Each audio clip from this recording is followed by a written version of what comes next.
If you're ever wondering on whether you should sell your home or rent it, this is the video for you, because I'm gonna share with you what happened with one of my families who was in this exact situation and their concerns about, okay, should I rent or sell, and what we ultimately decided to do in regards to maximizing what they wanted.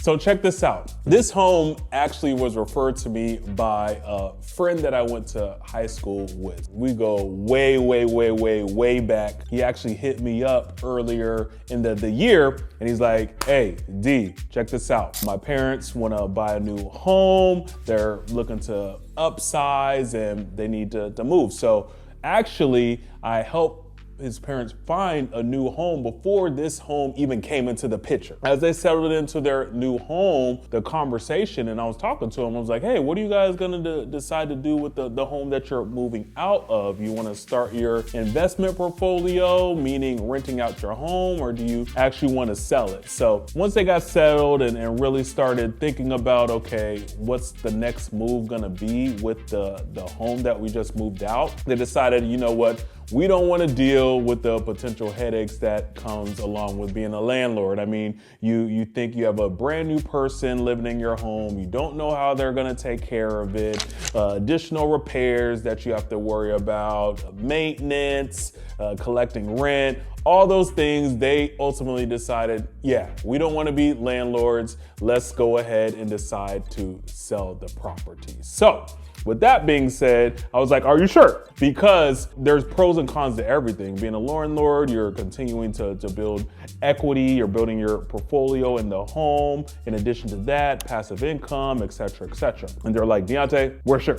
Automatically, my brain shifts into, okay, we're gonna have to sit down, have this seller's consultation, and really get into the nitty gritty of what's going on in this Deltona area and what we need to do to not only sell the home for the price that they were looking for, but in the time period that they were looking for, right? Because mind you, they purchased a new home. So that means you're carrying two mortgages. Okay, so we had to make this happen regardless, especially once this decision was made. Now, luckily they had already moved out of the house. So anytime that I'm having a seller consultation, I of course do all the back end research, looking online, public records, comparables, and things of that nature. However, I'm not able to give an exact comparable and price until I see the house in person. So we set up a time to go see the home, where they gave me a tour of the house. Good, bad, and indifferent, which was super important because I'm not a lawyer.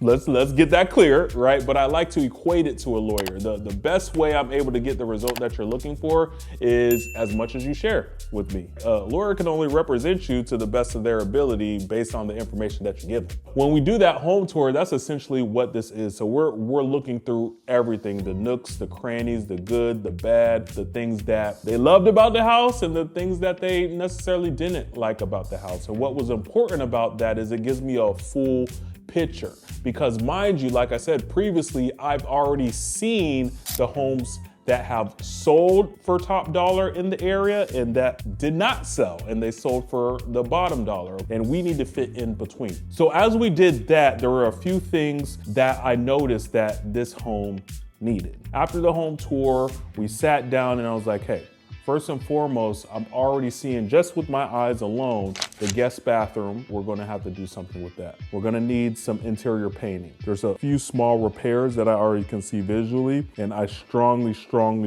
suggest that we do staging for this home. And we'll get into that in the next video, what that looks like and why.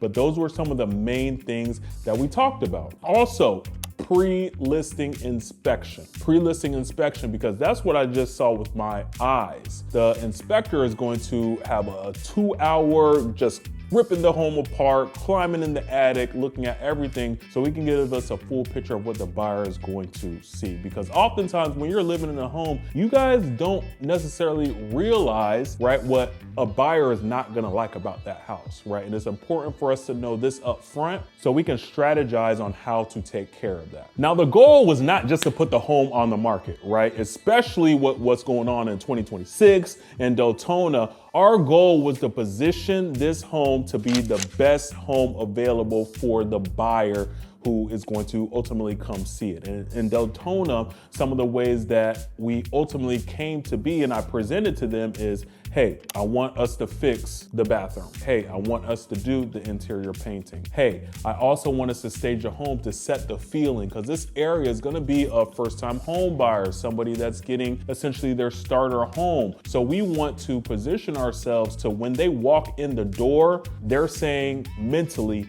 this is it. In addition to that, in this area, it's not about comparables necessarily, it's about competition. When we come to the market, we need to come in with a force. And what I mean by that is all the boxes are checked, visually, as well as what is actually going on with the nuts and bolts of the home. Because now we're able to present a product that virtually has nothing wrong, which is ultimately going to allow us to create a bidding war, which is the goal that I told them for the pricing strategy, which is the final component that I had to explain to them. We're not gonna list it for the highest that sold in the area. One of the comparables that sold for the highest, which we'll get into another video, right, had all the bells and whistles done. This did not. However, how we're able to generate closest to that price is creating a deal, pricing it slightly lower, having all these boxes checked. That way, when the families come in, they're seeing everybody, all the activity, they're putting in the offers, and now we have a multiple offer situation, and we're able to create a highest and best bidding war scenario, which is what any seller wants in any market, because now you have the leverage and now you get to call the shots. So guys, if you're preparing to sell your home and want to have an idea of the strategy you need to take, the things you need to think about, in the description below, you'll see my free seller guide that I go over all of that. And make sure you stay tuned to the next video, because in the next video, what we're going to go over is what the seller actually decided to repair, what strategy that they agreed with me, right? And how it ultimately all unfolded as we were actually getting some of these things done. You're not going to want to miss it.